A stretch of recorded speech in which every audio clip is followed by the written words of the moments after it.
আমি এই মুহূর্তে দাঁড়িয়ে নাগেশ্বরী উপজেলার রামখানা ইউনিয়নের দক্ষিণ জামখানা কলোনিটারি গ্রামে ফেলানির বাড়িতে।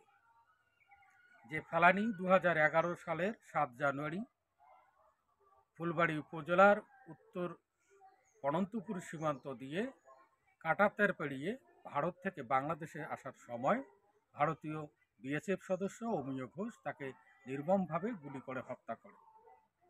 এরপর পেরিয়ে গেছে 14 বছর।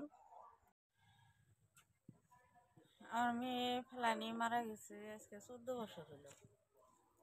14 বছরের মধ্যে আগে যে সরকার ছিল উনি তো অনেক আশা দিছে আমার ফেলানির বিচার করবে বা আমাদের পরিবারের পাশে দাঁড়াবে, আমাদের বাচ্চা কাচ্চার চাকরি দিবে বা আমাদের বাচ্চা কাচ্চার স্কুলের পড়াশোনার খরচাও দিবে, কিন্তু উনি কিচ্ছু করে নাই। আজকে আমের ফেলানির 14 বছর হয়ে গেল গা, কিন্তু আজ যাব খালি কোনো কের সহায়তা পাইনি, কোনো বিচারও পাইনি।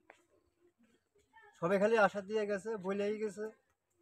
কিন্তু শেখ হাসিনা আমলে থাকতে, শেখ হাসিনা থাকতে তাদেরকে বলছি আমি অনেকবার, 14 বছর আছে, 14টা বছর তার বলেই গেছি। কিন্তু শেখ হাসিনা ওনারা কোনো দিন আমাদের কাছে কোনো একটা আশাও নেই, কোনো একটা খোঁজ খবর নেন নাই। ফেলানি মৃত্যু যাওয়ার পরে, ফেলানি মারা যাওয়ার পরে 11 সালে মারা গেছিল অমিয় ঘোষের বিএসএফের হাতে। যেভাবে পাখির মতন ঝুলিয়ে আমার চোখের সামনে মারছে, কষ্ট করে মারছে, নির্মমভাবে হত্যা করছে। অমিয় ঘোষের কোনো একটা শাস্তি হয় নাই। সে একটা আসামি হইয়া শেখ হাসিনা আমলে থাকতে ঘুরা ঘুরা করেছে। শেখ হাসিনা কোনো একটা পদত্যাগ নেয় নাই।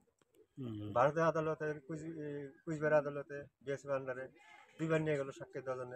যারা সত্য ঘটনা আমি তাই বলছি, কিন্তু ওনারাও আমার কাছে জবান নিয়েও কোনো একটা সঠিক বিচার করেন নাই। খালি মনে হয় সবাই খালি বলেই গেছে, আশা দিয়ে গেছে।